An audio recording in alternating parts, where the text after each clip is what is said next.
آواربونا خلک موصل یا بردوامه و تایبت لعالی راست باجار نافهاتی اوه تاخ مأمونه که روزانه به هزاران خلک سویل لسر اوه جادا گشتی دهن و مال و حال خواه به جه تیلن. او هاتن و ام ایسیر گرتن ام جمالن ما درخستن از و میری خوابون و ما زاروک نینن وان چکل ما گرتن من گود مانه هند بیجن ام دولت اسلامی نه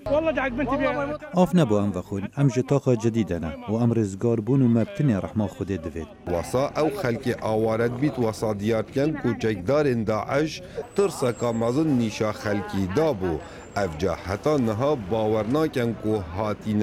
آزاد کرن.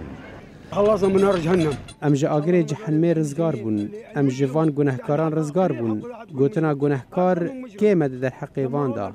دوه ام گل باران کرن فشکک لدست من کت باش بو ام جوان رزگار بون ده هیت زانین کو اف آوار نهادهن لتاخ تنک و صحه و باب جدید و موصل جدید و صناعه و گلک تاخندن او اندکفن آلی راست باجار